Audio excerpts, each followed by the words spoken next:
My mother-in-law told the funeral guests I was exaggerating my grief over losing our baby. Our therapist was standing right behind her. Diana's voice cut through the quiet murmur of mourners in the church basement.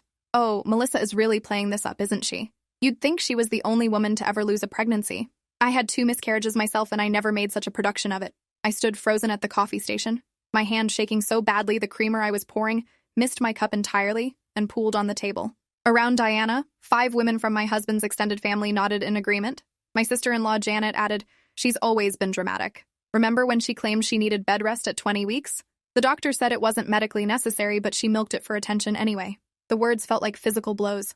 Our daughter Lily had been stillborn at 37 weeks, 3 days ago. We'd held her tiny, perfect body for 2 hours before they took her away. Her nursery sat complete and waiting at home. The funeral had just ended, and these women were discussing my grief as theater. Diana continued, "And poor Cameron has to deal with all of this emotional manipulation. She's barely let him out of her sight since it happened. The man needs space to grieve in his own way, but she's suffocating him with her neediness." Dr. Reina Osei stepped forward from where she'd been standing behind Diana's group. Her voice was calm but carried enough authority that the conversation stopped immediately. "Excuse me, I'm Dr. Osei, Melissa and Cameron's therapist. I've been treating them for the past 8 weeks, since they received Lily's diagnosis." Diana turned, her face flushing slightly but her expression defiant. "Oh, well, I'm sure you mean well, but family knows family. I've known Cameron his whole life. I know when someone is taking advantage of his good nature." Dr. Osei pulled out her phone and held it up. "I'm recording this conversation. What you just said constitutes emotional abuse toward a woman experiencing traumatic grief. I want you to understand that your statements are not only cruel, but medically harmful." She looked directly at Diana. "Melissa is not exaggerating her grief. She's experiencing acute perinatal bereavement following a full-term stillbirth. That's not the same as an early miscarriage, though all pregnancy loss is valid. Lily was a fully formed baby who died hours before delivery. Melissa went through labor knowing her daughter was already gone. She held her dead child and had to come home to a complete nursery. That's trauma on a scale you clearly don't comprehend." Diana's mouth opened and closed. Janet started to speak, but Dr. Osei held up her hand. "I'm not finished. Melissa has been in therapy specifically because of family dynamics that have undermined her mental health throughout this pregnancy. Your comments today are a continuation of a pattern I've documented extensively. You've questioned her pregnancy symptoms, her medical decisions, her parenting preparations, and now her grief. This isn't support. This is systematic invalidation designed to maintain control over your son and undermine his marriage." The other women in the group looked uncomfortable. One quietly slipped away. Diana straightened her shoulders. "How dare you presume to understand our family? I love my son, and I want what's best for him. If that means protecting him from a wife who uses tragedies to manipulate him, then yes, I'll speak up." Dr. Osei's expression hardened. "You just admitted to intentionally undermining your son's marriage in front of a witness who is legally obligated to document threats to my patient's well-being." She turned to me. "Melissa, I think we should find Cameron. You don't need to be here for this." My legs felt like water, but I managed to nod. Dr. Osei guided me away from Diana's group, her hand firm on my elbow. We found Cameron in the sanctuary, sitting alone in a front pew, staring at the small white casket that still sat at the altar. He looked up when he heard us approach, and I saw the devastation in his eyes. "Mom's looking for you," he said quietly. "She wants to take us to dinner with the family. She thinks we shouldn't be alone tonight." Dr. Osei sat down on his other side. "Cameron, I need to tell you what your mother just said about Melissa." She recounted the conversation, including Diana's own words about protecting him from me. I watched Cameron's face change as he processed what he was hearing. The grief gave way to confusion, then to something harder. "She said Melissa was playing up the grief." His voice was flat, emotionless in a way that scared me more than anger would have. "She said that about our daughter's funeral?" Dr. Osei nodded. "She's been saying similar things to other family members. This is a pattern we need to address because it's affecting both of your healing processes and your marriage." Cameron stood abruptly and walked out of the sanctuary. Dr. Osei and I followed him back to the church basement where Diana was now holding court with a larger group, clearly spinning her version of events. Cameron walked directly to her and everyone went quiet. "Mom, we're leaving.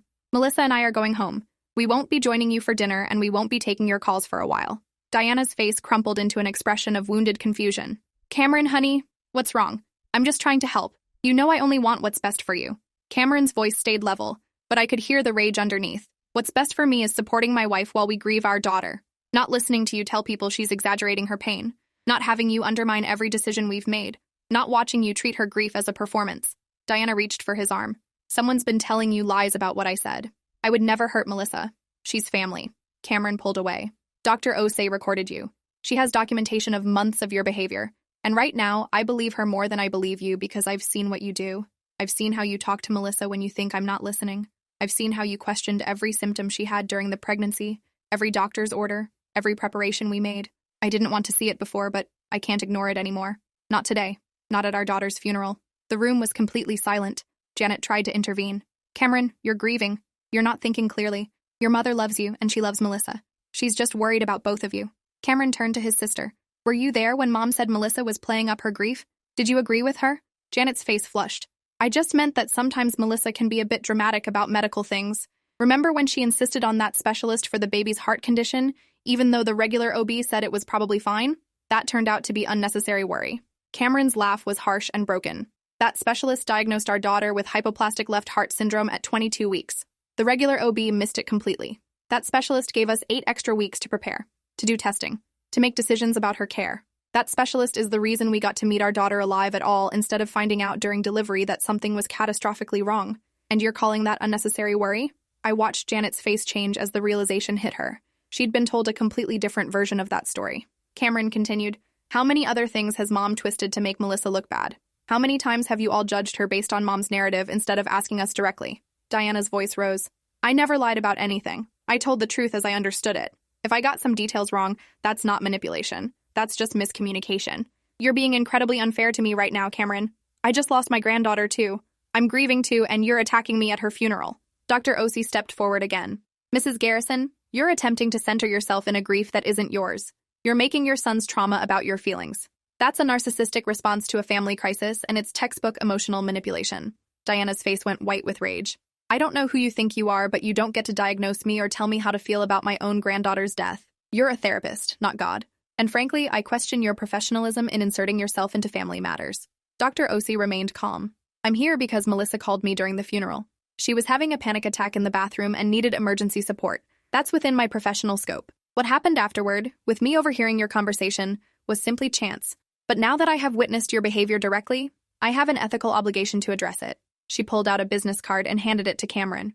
This is a colleague who specializes in family systems and narcissistic abuse. I think you and Melissa would benefit from couples counseling with someone who understands these dynamics. I'll continue seeing Melissa individually, but you both need support navigating this. Cameron took the card. Then he looked at his mother. We're leaving now. Don't contact us. When we're ready to talk, we'll reach out. Diana's mask finally cracked completely. If you walk out of here with her instead of your own mother, don't expect me to forgive this. You're choosing a woman who's been in your life 5 years over the mother who raised you. That's betrayal, Cameron. Cameron's voice was tired. No, Mom. I'm choosing my wife over someone who's been undermining her since the day we got engaged. I'm choosing the mother of my daughter over someone who's using our baby's funeral to score points. I'm choosing my marriage over your need for control. He took my hand and we walked out together, Dr. Osei following behind us. Behind us, I heard Diana's voice rising in anger, Janet trying to calm her down, and the uncomfortable silence of people realizing they'd witnessed something that couldn't be unsaid. In the parking lot, Cameron leaned against our car and started crying, not the silent tears from the past 3 days, but deep, racking sobs that shook his whole body. I wrapped my arms around him and held on while Dr. Osei stood nearby, giving us space but staying close enough to help if needed. After several minutes, Cameron straightened up and wiped his face. I'm so sorry. For all of it. For not seeing what she was doing. For not protecting you from her. For making you deal with her cruelty while you were grieving our daughter. I shook my head. You didn't know. She hid it well. She waited until you weren't around to say the worst things. I didn't tell you because I didn't want to put you in the middle. Dr. Osei cleared her throat gently. That's a trauma response, Melissa. Protecting others from your abuser's behavior is something victims do instinctively, but it lets the abuse continue. She looked at both of us. You both need to understand that what just happened was years in the making. This wasn't just about today. This was about Diana's need to be the important woman's life, exception that Melissa threatened that position. Cameron pulled out his phone and made a call. Dad, it's me. I need you to come get Mom from the church. We had a situation and Melissa and I are leaving.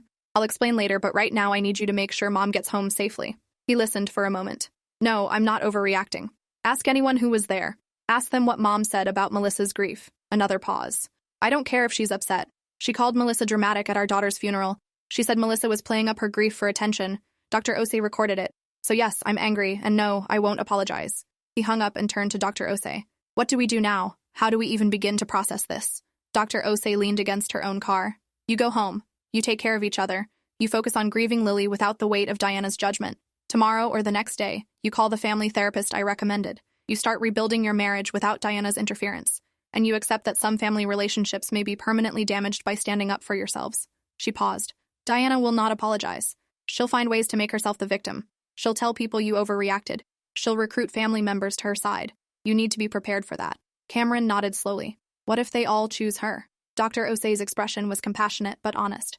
Then you'll know who really supports your marriage and who's been enabling her behavior. Sometimes the healthiest thing you can do is let toxic people go, even when they're family. We drove home in silence. The house felt wrong when we walked in. Everything was exactly as we'd left it 3 days ago when we went to the hospital for what should have been a routine appointment. Lily's nursery door was closed. Neither of us had the strength to open it yet.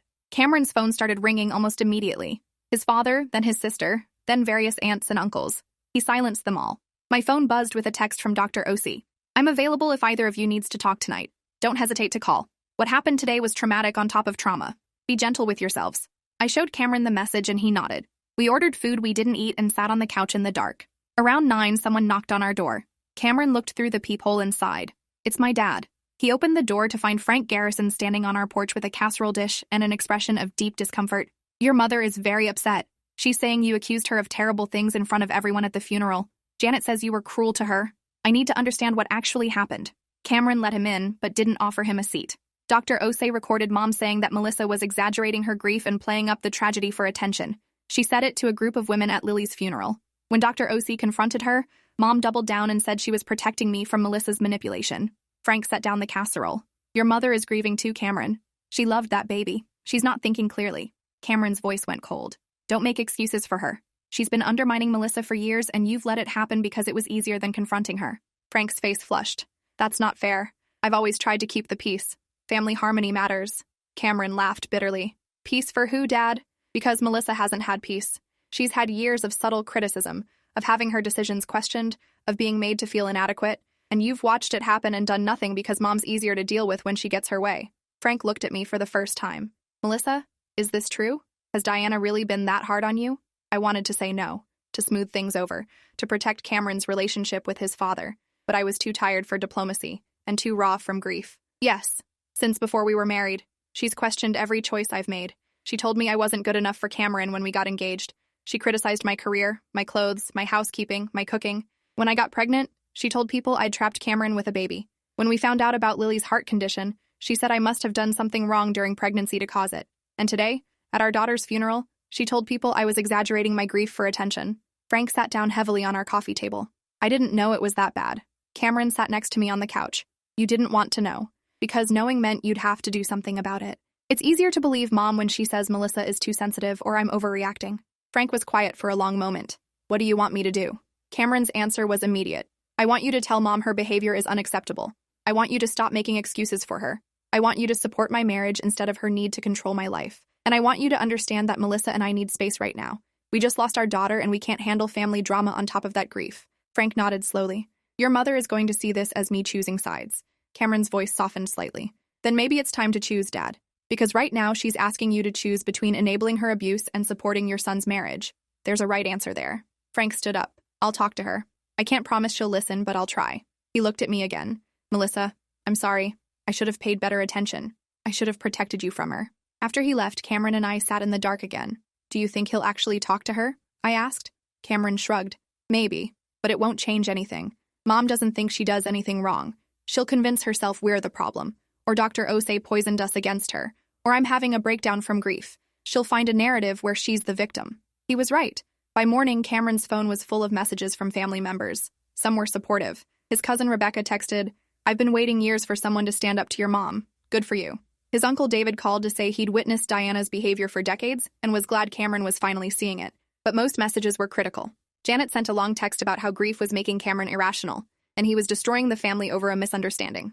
Diana's sister, Aunt Paula, left a voicemail calling us ungrateful and saying Diana had sacrificed everything for Cameron and deserved more respect. Cameron's phone rang around noon. He looked at the caller ID and showed it to me. Diana, he answered on speaker. What do you want, Mom? Diana's voice was thick with tears. Cameron, please. I'm so sorry if I said something wrong. I was grieving and not thinking clearly. I never meant to hurt Melissa. You have to believe me. I love you both and I loved Lily so much. Please don't cut me off over this. Cameron's jaw tightened. You're not sorry you said it. You're sorry I found out about it. There's a difference. Diana's tears turned to anger quickly. Dr. Osei has poisoned you against me. She's a stranger who doesn't know our family. She's using your grief to drive a wedge between us. Can't you see that? Cameron looked at me, and I saw him make a decision. Mom, I'm going to say this once. What you said at the funeral was cruel. What you've been saying about Melissa for years is emotional abuse. Dr. Osei didn't poison me against you. She just helped me see what's been happening all along. I'm not cutting you off forever, but I am setting boundaries. You need to respect my marriage and stop undermining Melissa. Until you can do that, we need distance. Diana's voice went cold. Fine. Choose her over me. But don't come crying when that marriage falls apart because you've made her the center of your world instead of maintaining proper family balance. I raised you better than this. She hung up. Cameron stared at his phone. Proper family balance. That's what she calls it when I prioritize her feelings over my wife's well-being. He threw the phone on the couch. I can't do this right now. We just buried our daughter. I don't have the energy to manage my mother's feelings. I took his hand. Then don't. Let's just focus on us and on grieving Lily. The family stuff can wait. We spent the rest of the day in Lily's nursery, finally opening the door and sitting among the things we'd prepared for her. The crib with its mobile of stars and moons, the rocking chair where I'd planned to nurse her, the bookshelf full of children's books we'd collected. Cameron picked up a stuffed elephant that had been mine as a child. I wanted to give this to her. I wanted to tell her it had protected her mom, and now it would protect her. He started crying again, and I held him while we sat on the floor surrounded by dreams that would never happen. My phone buzzed with a text from Dr. Osei. Checking in. How are you both holding up? I texted back. We're in the nursery. It's hard, but we're together. Her response came quickly. That's good. Being able to grieve together is crucial. I'm here if you need to talk. 3 days later, we had our first appointment with Dr. Marcus Rivera, the family therapist Dr. Osei had recommended. His office was warm and comfortable. Nothing like the sterile medical offices we'd been spending so much time in. He was in his 50s with kind eyes and an immediate sense of calm competence. Dr. Osei briefed me on your situation, but I'd like to hear your perspective. Tell me what's been happening. Cameron and I took turns explaining. The years of subtle undermining, the pregnancy complications, Diana's reaction to Lily's diagnosis, the funeral confrontation. Dr. Rivera listened without interrupting, taking occasional notes. When we finished, he sat back in his chair. What I'm hearing is a classic case of narcissistic family dynamics where one parent, in this case Cameron's mother, has established herself as the central figure around whom everyone else must orbit. When you got married, Melissa, you disrupted that dynamic by becoming Cameron's primary attachment. Diana perceived this as a threat and responded by attempting to undermine the marriage through constant criticism and control. Cameron leaned forward. How do I fix this? She's still my mother. I don't want to lose my whole family over this. Dr. Rivera's expression was compassionate but honest. You may not be able to fix it. People like Diana rarely change because they don't believe they're the problem. What you can do is establish boundaries that protect your marriage and enforce consequences when those boundaries are violated. He pulled out a worksheet. Let's start by identifying what boundaries you need. What behaviors are you no longer willing to accept? We spent the next hour mapping out boundaries. Diana couldn't criticize me or our marriage. She couldn't give unsolicited advice about our personal decisions. She couldn't triangulate by talking about us to other family members instead of directly to us. She had to respect our decisions about contact and communication. Dr. Rivera helped us script the conversation where we'd present these boundaries. The key is being specific, calm, and prepared to enforce consequences. Diana will likely test every boundary. She'll push back, play victim, recruit others to pressure you. You have to be ready for that. Cameron looked overwhelmed. What if the whole family sides with her? What if I lose everyone? Dr. Rivera met his eyes. Then you'll learn who really supports healthy relationships and who's been enabling dysfunction. It's painful, but sometimes that clarity is necessary for healing. He paused. You're also grieving a massive loss. Lily's death, dealing with Diana's behavior, setting boundaries with family. That's all happening at once. Be patient with yourselves. Healing isn't linear and you'll have setbacks. We scheduled weekly appointments and left with homework. Write the boundary letter to Diana together. Identify which family members we could trust, and take time each day to grieve without the distraction of family drama. That evening, we drafted the letter. It took 3 hours and multiple revisions to get the tone right, firm but not cruel, clear but not aggressive. We laid out specific boundaries and specific consequences. If Diana violated boundaries, we would end the conversation or visit immediately. If she triangulated by talking about us to other family members instead of to us, we would reduce contact further. If she recruited family members to pressure us, those family members would also be put on limited contact. Cameron wanted to soften some of the language, but Dr. Rivera had warned us about that. Narcissists are experts at finding loopholes. Your boundaries need to be crystal clear with no room for interpretation. We emailed the letter on a Friday evening. By Saturday morning, Cameron's phone was exploding. Diana had forwarded our email to the entire extended family with her own commentary about how we were being cruel and cutting her off over nothing. She'd positioned herself as a grieving grandmother being punished for caring too much. Janet called first. Cameron, this letter is insane. Mom is devastated. She's been crying all night. How can you do this to her? Cameron took a deep breath, using the techniques Dr. Rivera had taught us. Janet, the letter outlines behaviors that need to change. If Mom is upset, it's because she's realizing she can't continue treating Melissa the way she has been. Janet's voice rose. You're rewriting history. Mom has always been supportive of your marriage. She's bent over backward to welcome Melissa into the family. This is Melissa's doing. She's manipulating you while you're grieving. Cameron's hand tightened on the phone. I'm going to say this once, Janet. Stop blaming Melissa. I was there for all of it. I saw Mom's behavior even when I didn't want to acknowledge it. The boundary letter isn't negotiable. If you want to be part of our lives, you need to respect our marriage and stop enabling Mom's behavior. Janet was quiet for a moment. You're going to regret this. When your marriage falls apart because you've isolated yourself from everyone who really loves you, don't expect us to pick up the pieces. She hung up. Cameron looked at me with exhausted eyes. She's never going to understand. None of them will. His father called an hour later. Cameron, your mother is a wreck. She can barely get out of bed. This letter broke her heart. I know you're grieving and you're angry, but this is too far. She's your mother. You owe her more than this. Cameron put the call on speaker. Dad, did you read the letter? Did you see the specific behaviors we're asking her to stop? Frank sighed. I did. But son, you're asking her to fundamentally change who she is. She's opinionated and involved because she cares. That's just her personality. Cameron closed his eyes. No, Dad. Caring is supporting our decisions even when she disagrees. Caring is respecting Melissa's feelings. What Mom does is control and manipulate disguised as concern. And you're enabling it. Frank's voice got defensive. I'm not enabling anything. I'm trying to keep this family together while you tear it apart over grievances that could be resolved with a simple conversation. Cameron's voice was hollow. We tried conversation for 5 years. Mom doesn't listen. She doesn't change. She just gets better at hiding her behavior and recruiting people to her side. The boundary letter is our last attempt at having any relationship with her. If she can't respect these basic requirements, then we don't have a relationship. Frank made a frustrated sound. You're throwing away your family over this therapist's advice. Dr. Osei barely knows you, and she's convincing you to burn bridges. Cameron's anger finally broke through. Dr. Osei saved Melissa's life. Melissa was having suicidal thoughts after we lost Lily because on top of grief, she was dealing with Mom's constant undermining. Dr. Osei is the reason my wife is still alive. So yes, I'm listening to her advice over yours because her advice actually prioritizes Melissa's well-being instead of Mom's feelings. The line went silent. Frank's voice, when he spoke again, was shaken. Melissa was suicidal? Why didn't you tell us? Cameron looked at me and I nodded permission for him to answer. Because you would have found a way to blame her or minimize it. Because Mom would have used it as evidence that Melissa is unstable. Because I couldn't trust any of you to respond with compassion instead of judgment. Frank was quiet for a long moment. I need to think about all of this. I'll call you later. He hung up. Cameron dropped his phone on the couch. Did I do the right thing? Telling him about the suicidal thoughts? I took his hand. Yes. They needed to understand the stakes. This isn't about hurt feelings or family drama. This is about my survival and our marriage. The truth was, those first weeks after Lily's death had been dark. I'd thought about how easy it would be to just stop existing, to not have to carry this weight of grief while also managing Diana's cruelty. Dr. Osei had helped me see that the suicidal thoughts were a trauma response to compounded grief and abuse. She'd gotten me through the darkest moments and helped Cameron understand how to support me. 2 days after we sent the boundary letter, Diana responded with her own email. It was masterful in its manipulation. She apologized for anything I may have done to hurt your feelings without acknowledging specific behaviors. She said she'd try to be more careful with my words without committing to actual change. She positioned herself as a confused mother who didn't understand why her love was being rejected. She ended with, I hope someday you'll forgive me for whatever I did wrong and we can be a family again.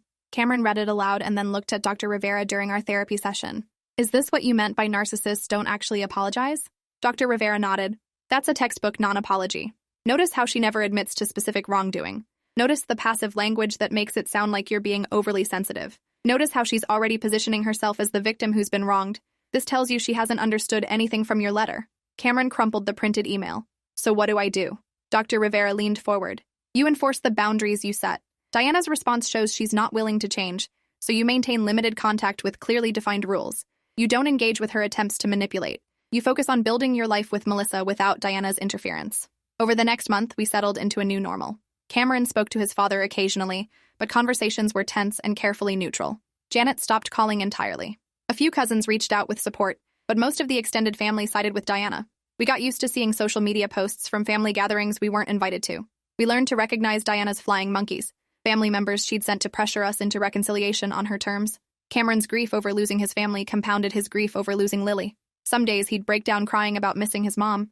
Other days he'd rage about the years of manipulation he'd excused. Dr. Rivera helped him understand both reactions were valid. My grief was different. Losing Lily was a physical ache that never completely left. But losing Diana and most of Cameron's family felt more like relief mixed with guilt over feeling relieved. Dr. Osei helped me work through the complicated emotions of grieving a baby while simultaneously escaping an abuser. 3 months after Lily's funeral, something unexpected happened. Frank showed up at our door on a Saturday morning. He looked older, tired, and uncertain. "Can I come in? I need to talk to both of you." We let him in warily. He sat on our couch and pulled out a folder.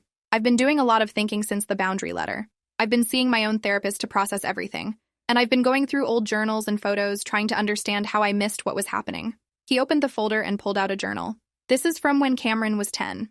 Your mother and I had a big fight because I thought she was too hard on you. She'd criticized your teacher in front of you, undermined your confidence, made you feel like you couldn't do anything right. I wrote that I was worried about her behavior but didn't know what to do." He pulled out more pages. "Here's an entry from when you were 15. Diana got into a screaming match with your girlfriend's mother because she didn't think the girl was good enough for you. I wrote that I needed to set boundaries with Diana, but then I didn't do it because it seemed easier to let it go." Frank looked up at us with tears in his eyes. "I have decades of journal entries about seeing Diana's behavior, knowing it was wrong, and choosing to do nothing. I told myself I was keeping the peace, that her intentions were good even if her methods were harsh, that you kids were resilient and could handle it. But I was really just taking the path of least resistance because confronting Diana is exhausting." Cameron's voice was tight. "Why are you telling us this now?" Frank set down the journal. "Because I finally understand what you've been trying to tell me. Diana doesn't just have strong opinions. She's abusive. She's been abusive to Cameron for his entire life, and then transferred that abuse to Melissa when she threatened Diana's control. And I enabled every bit of it, because I didn't want to deal with the consequences of standing up to her." He looked at me directly. "Melissa, I'm sorry. You deserved a father-in-law who protected you from Diana instead of making excuses for her. You deserved support, especially during the pregnancy and after losing Lily. I failed you. I didn't know what to say." Frank continued. "I'm not asking you to forgive me or to let Diana back into your lives. I'm telling you that I finally see the truth and I'm choosing differently. I've started setting my own boundaries with Diana. I've stopped making excuses for her. And I want to support your marriage instead of sacrificing it for family peace." Cameron looked skeptical. "Mom's okay with this?" Frank laughed bitterly. "No, she's furious. She's threatened divorce. She's told the family I've turned against her. But for the first time in 40 years, I don't care more about her feelings than about doing what's right." He pulled out another paper. "This is the contact information for my therapist. He specializes in family dysfunction and enabling behavior. If you're willing, he thought it might help for us to have some joint sessions, so I can understand how to support you without falling back into old patterns." Cameron and I looked at each other. This was unexpected. Frank seemed genuine, but we'd been burned before. Dr. Rivera had warned us about partial changes that didn't last. "We need to think about it," Cameron finally said. "And we'd need to talk to Dr. Rivera first. We can't let our guard down just because you're saying what we want to hear." Frank nodded. "I understand. Take your time. I'm not going anywhere." After he left, we sat in silence for a while. "Do you believe him?" I asked. Cameron shrugged. "I want to, but I've wanted to believe he'd stand up to Mom for my entire life. Every time I thought he might finally do it, he'd back down and tell me to compromise." We brought Frank's visit up in our next therapy session. Dr. Rivera listened carefully, and then said, "This could be genuine or it could be another manipulation tactic. Time will tell. My advice is to stay cautiously open but maintain your boundaries. Watch his actions, not just his words. Does he actually enforce boundaries with Diana? Does he support you consistently or only when it's convenient? Does he fall back into enabling patterns when Diana pushes back?" Over the next few months, Frank proved himself through steady, consistent action. He had dinner with us weekly. He attended therapy sessions and did the work of examining his enabling behavior. When Diana tried to use him as a messenger to pressure us into reconciliation, he refused and told her that wasn't appropriate. When Janet called him to complain about us, he defended our boundaries instead of trying to smooth things over. Slowly, carefully, we let Frank back into our lives. It wasn't the relationship Cameron had wanted with his father, but it was honest in a way it had never been before. Diana, meanwhile, escalated. She sent cards and gifts that we returned unopened. She had relatives call us claiming she was sick and needed us. She showed up at our house twice, forcing us to call the police when she wouldn't leave. She posted on social media about being cut off from my son by a manipulative daughter-in-law, prompting supportive comments from people who didn't know the full story. 8 months after Lily's funeral, Cameron and I discovered I was pregnant again. The joy was immediately complicated by terror. Could I survive another pregnancy? Another potential loss? Cameron held me while I cried in the bathroom, positive pregnancy test in my shaking hand. "We don't have to do this," he said quietly. "Whatever you decide, I support you." I looked at him. "I want this baby, but I'm scared." He nodded. "Me too." We told Dr. Osei first. She helped us process the complicated feelings and connected us with a high-risk OB who specialized in pregnancies after loss. We told Frank, swearing him to secrecy because we weren't ready for Diana to know, and we waited until 12 weeks to tell anyone else. The pregnancy was carefully monitored, frequent ultrasounds checking heart development. At 20 weeks, our son's heart was perfect. Cameron cried during that ultrasound, relief and grief mixing together. We named him Oliver, and this time the nursery stayed packed up until we brought him home alive. Diana found out about the pregnancy through family gossip when I was 6 months along. She immediately called Cameron demanding to be involved, insisting she had a right to her grandson, claiming she'd changed and deserved a second chance. Cameron, with Dr. Rivera's support, held firm. When Oliver is born, we'll consider supervised visits, but right now we need to focus on having a healthy pregnancy without your stress. Diana escalated to threats. She'd sue for grandparents' rights. She'd tell everyone we were keeping her grandson from her. She'd make sure the whole family knew what terrible people we were. Cameron hung up on her and we contacted a family lawyer just in case. Oliver was born healthy at 39 weeks, screaming and perfect. We spent 3 days in the hospital falling in love with him, terrified every time he slept that we'd wake up to another tragedy. But he kept breathing, kept eating, kept being alive. Frank met Oliver when he was a week old, holding his grandson with tears streaming down his face. Thank you for letting me be part of this. I don't take it for granted. When Oliver was 3 months old, Diana sent a final message, a long email detailing everything she'd done for Cameron, listing every sacrifice and every moment of love, ending with, I don't know what I did to deserve this treatment, but I'm done begging. If you ever want a relationship with your mother, you know where to find me. Cameron read it and felt nothing but relief. She's giving up. She's finally accepting that I'm not coming back on her terms. Dr. Rivera helped us process the finality. This is what happens when narcissists lose control. They retreat and paint themselves as victims. The question is, are you okay with this outcome? Cameron looked at me, then at Oliver sleeping in my arms. Yes, I'm sad about the mother I wish I'd had, but I'm not sad about losing the mother I actually had. My family is here. Melissa and Oliver. Dad when he's healthy. The friends we've made. That's enough. 1 year after Lily's funeral, we held a small memorial for her in our backyard. Just us, Frank, Dr. Osi, and Dr. Rivera. We planted a Japanese maple tree in her memory and hung a small plaque. Lily Grace Garrison, forever loved, never forgotten. Cameron held Oliver while I placed flowers at the base of the tree. We stood together, the family we'd fought for and protected, whole in a way we'd never been when Diana's toxicity was in our lives. Frank put his hand on Cameron's shoulder. She would have been beautiful. I'm sorry I didn't fight harder to protect her memory from Diana's cruelty. Cameron nodded, tears on his face. But you're fighting now. That matters. As the sun set, Oliver reached for the flowers and laughed, and for the first time since Lily's death, I felt something like peace. We'd lost so much, but we'd also gained clarity about who deserved our love and trust. Sometimes the healthiest family is the one you choose and protect, even when that means walking away from the one you were born into. Thanks for watching till the end. Make sure to subscribe and like to not miss the next story.